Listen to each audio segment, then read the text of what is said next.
Hello students, so last class में question दिया था मैंने करने को, तो आई होप आप लोगों ने ट्राई किया होगा।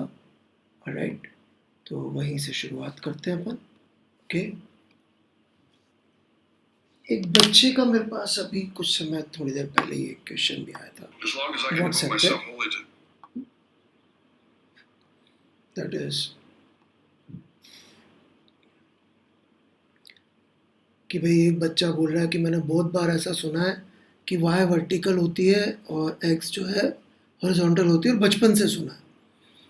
तो अब इसका तो मैं क्या जवाब दूँ कि बचपन से सुना है। ऑलराइट, और बचपन में तो अपन ने ट्विंकल ट्विंकल लिटिल स्टार भी सुनी थी, तो इसका मतलब स्टार्स आर लिटिल। बचपन से सुना है। If this is your argument about learning new things, probably science is not the subject for you, because science तो बचपन से सुना है पे तो नहीं चलती। ओके, बाकी फिर आप जाने। ऑलराइट, बचपन से सुना है is the worst possible argument in physics, क्योंकि बचपन में तो क्या सुना था, twinkle twinkle little star. Alright, तो let's leave that.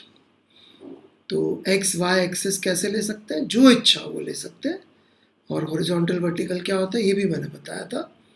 So that's it on access. वो कितना ही आप व्हाट्सएप पे लिखते रहें, उससे कुछ फ़र्क नहीं पड़ेगा। ओके,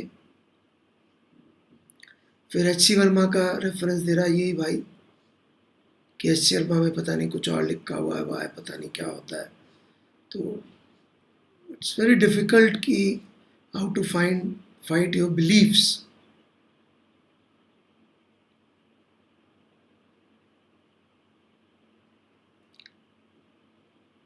राइट, तो मुझे तो एच सी वर्मा में खास ऐसा कुछ मिला नहीं, और मिला भी है तो अब एच सी वर्मा जी तो पढ़ा नहीं रहे आपको, पढ़ा तो अमित गुप्ता रहा है। देख लीजिए, शायद हो सकता है अमित गुप्ता को एक्सेस ही नहीं पता, उसके बिना ही फिजिक्स पढ़ा रहा है और पता नहीं रैंक्स वगैरह भी प्रोड्यूस करी हैं, तो आई डोंट नो। सो इससे ज़्यादा फर्दर में ये एक्सेस क्या होगी ये आर्ग्यूमेंट नहीं कर पाऊँगा। ओके, विमलेश बरेगमा के लिए है ये आंसर। राइट, ओके, और इनका बिलीफ है ज़्यादा लोग जो कहते हैं वो सही होता है। सो फिर तो हो गया साइंस। राइट, फिर डेमोक्रेसी कहते हैं उसको साइंस में। चलिए, तो अपन बिल्कुल फ्रेश बढ़िया तरीके से शुरुआत करते हैं। तो ये सिचुएशन थी हमारी कि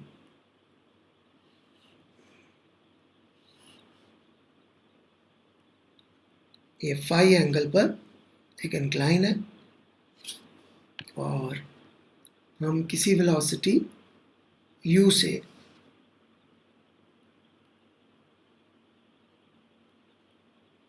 थीटा एंगल पे फ्रॉम हॉरिजॉन्टल प्रोजेक्ट कर रहे हैं, और हमने टाइम ऑफ फ्लाइट निकाल लिया था पिछली क्लास में। Right, we were able to find time of flight. फिर मैंने पूछा था रेंज निकालिए। ओके, तो रेंज निकालने के लिए राइट जो सबसे पॉपुलर तरीका है उस पर बात कर लेते हैं। पॉपुलर तरीका, ओके, ये एक्स और ये वाई लिया अपन ने, और ये ग्रेविटी का फोर्स mg, और इस फोर्स का component along the incline perpendicular to the incline. ठीक है कि नहीं? तो ये फाई, ये 90 minus phi, this is phi, so g cos phi and this is g sin phi. एक बार फिर से y वाला लिख देता हूं मैं, कैसे किया था खटाखट। तो displacement in y when it lands is 0, right? When it lands,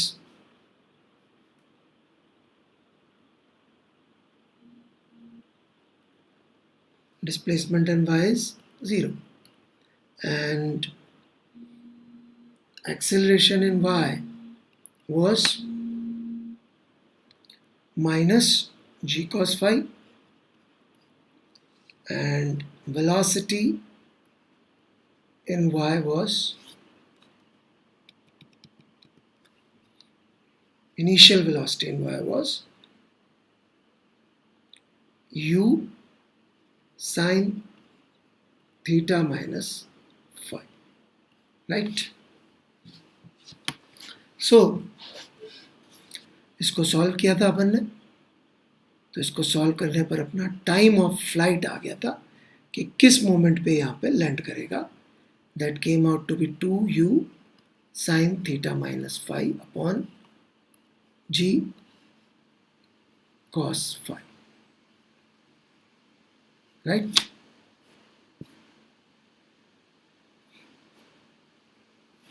तो यह आ गया था. अब हमसे पूछ रहे हैं कि ये रेंज कितनी होगी, राइट. बेसिकली कितना दूरी पर ये लैंड करेगा, दिस डिस्टेंस.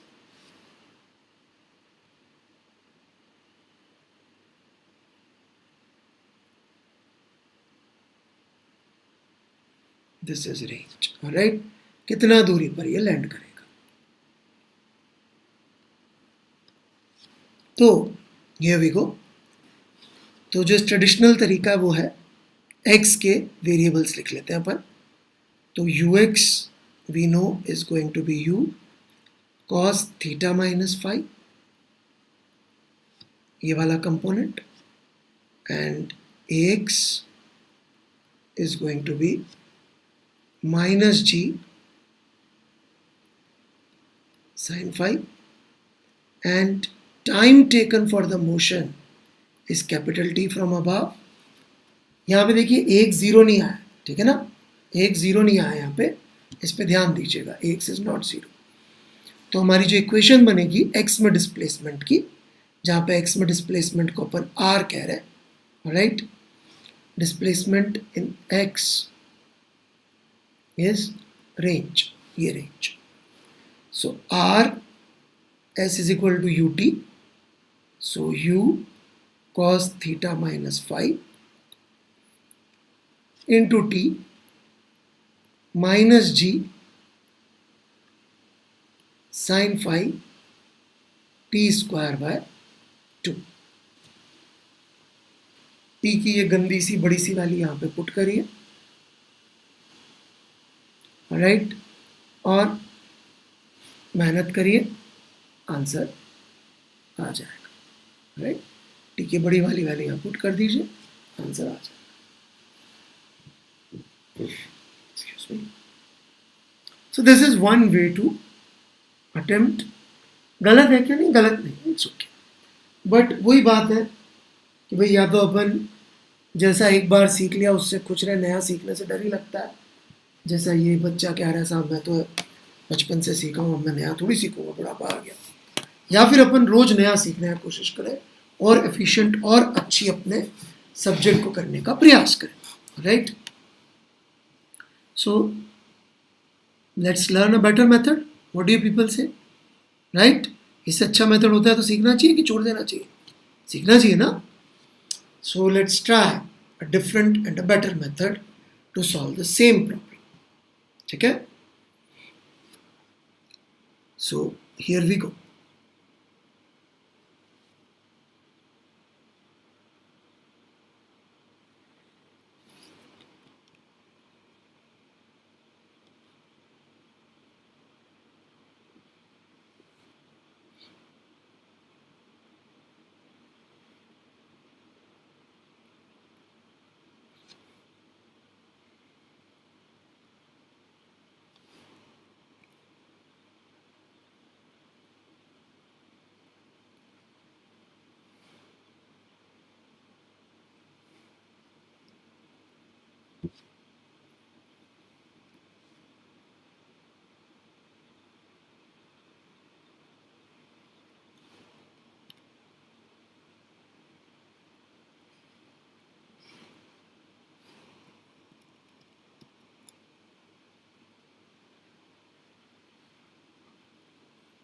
ये अपन ने एक्स एक्सिस मानी थी, राइट.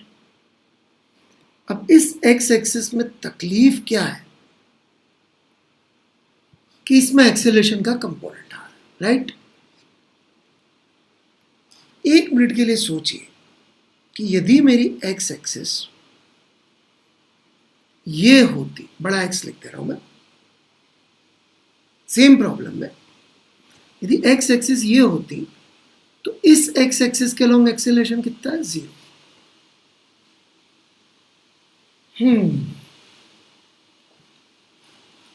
तो मेरी बात समझिएगा कि जब ये लैंड करेगा, राइट,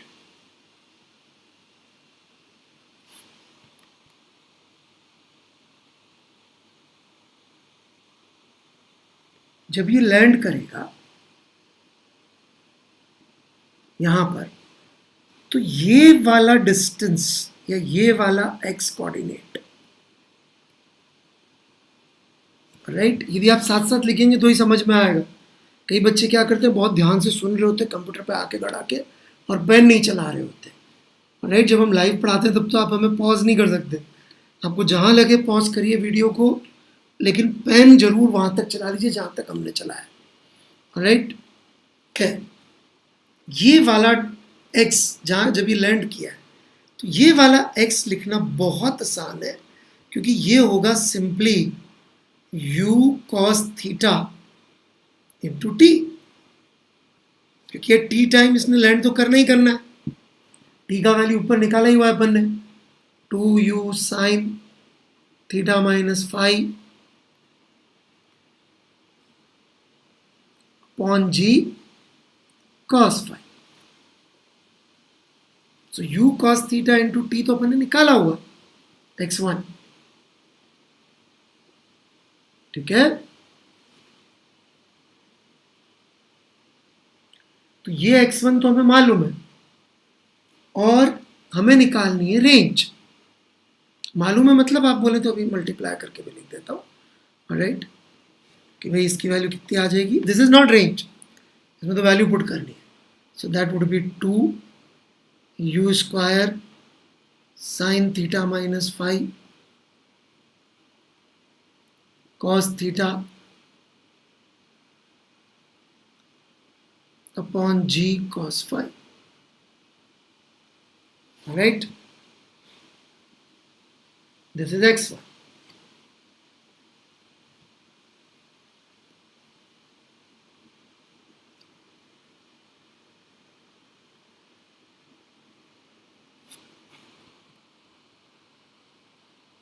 हमें निकालना है ये distance, okay.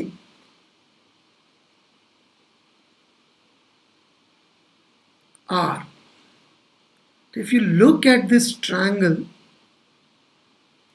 R cos phi is x1, hence R is x1 by cos phi, hence it is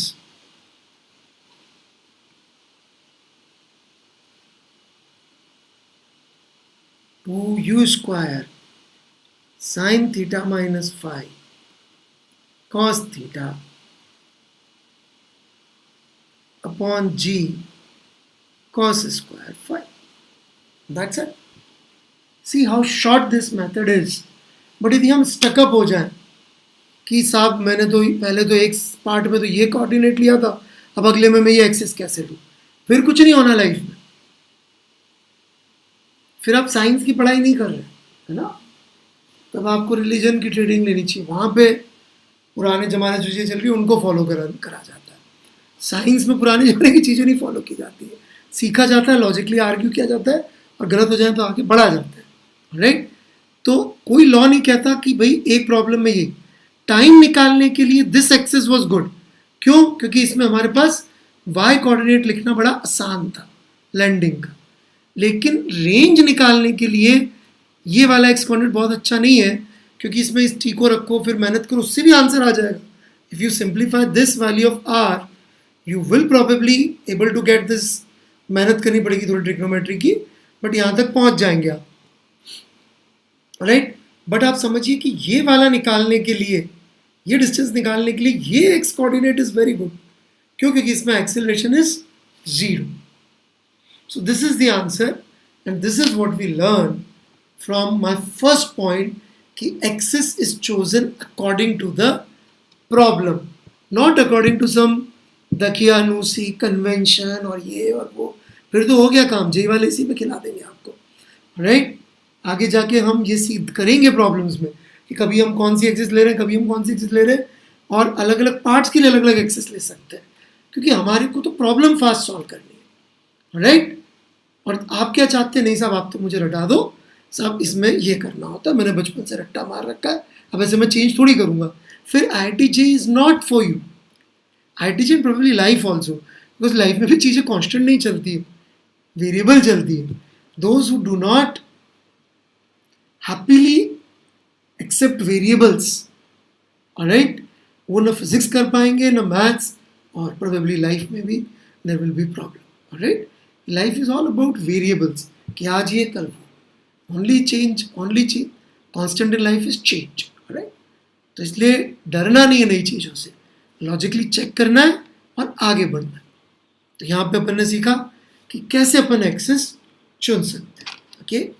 so let me give you another problem जो कि एक्सेस के बारे में और इंडिपेंडेंट के बारे में होगी। मीनवाइल इसके ऊपर भी लोग बहुत टाइम वेस्ट करते हैं कि इसमें मैक्सिमाइज कैसे करें, मिनिमाइज कैसे करें। मैं भी पहले पढ़ाया करता था ये सब, बट नाउ आई डिसाइडेड कि मैं ज़बरदस्ती की फालतू की मैथ्स की चीज़ें नहीं पढ़ाऊँगा, क्योंकि आई डोंट थिंक JEE इस फॉर्मूले को आगे डायरेक्ट पूछ लेगी, और पूछेगी तो आप करिए डिराइव और कर लीजिए, कौन इसको याद रख के ले जाएगा। अब से लेके 2 साल की पढ़ाई में I don't think you will be able to remember so many things. So here is another problem.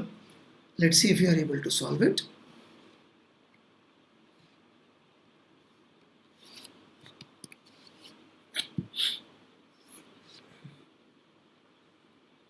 Incline है 5 है, राइट, वही पिछला वाला सिचुएशन। ये पार्टिकल को u वेलोसिटी से थीटा एंगल पे फेंका, ठीक है, ये जा रहा है एज अ प्रोजेक्टाइल, और जब ये लैंड करता है, ओके, तो it hits the incline horizontally, it hits the incline horizontally, okay. Basically this angle here is 5, तभी तो हॉरिजॉन्टल होगा ना, ऐसे हिट करता है इंक्लाइन को, राइट। तो find relation between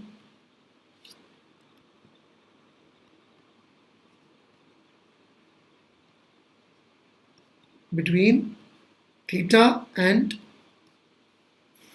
phi, given that ये ऐसे हॉरिजॉन्टली हिट कर रहा है इस इंक्लाइन को। तो पॉज कर दीजिए वीडियो को, ट्राई करिए, और फिर अपन बात करते हैं।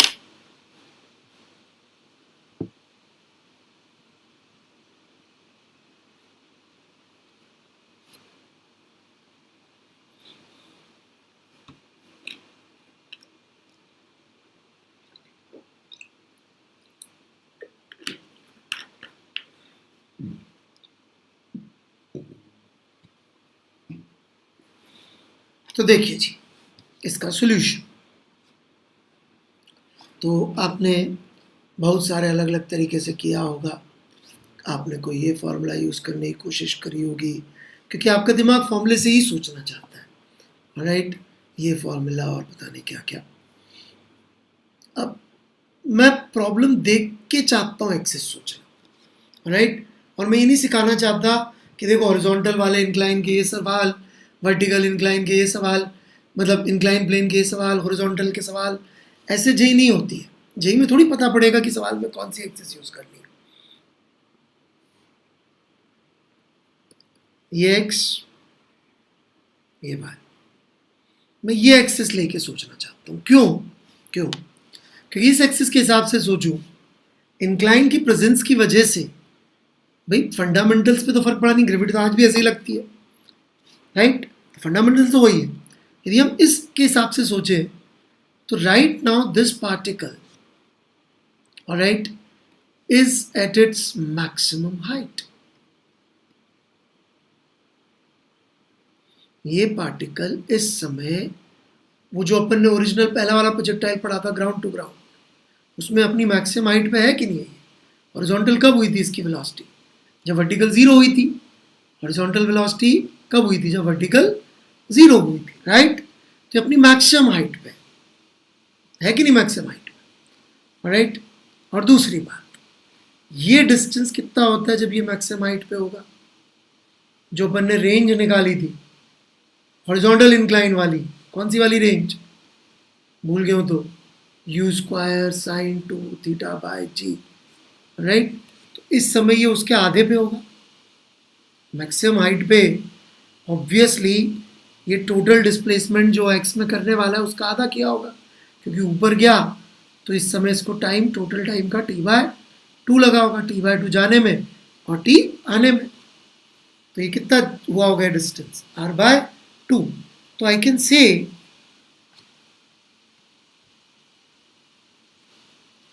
कि 10 phi is equal to h/r/2। और h का फॉर्मूला भी यदि आपको याद तो अच्छा, नहीं तो 2 मिनट में निकाल भी सकते हैं, राइट?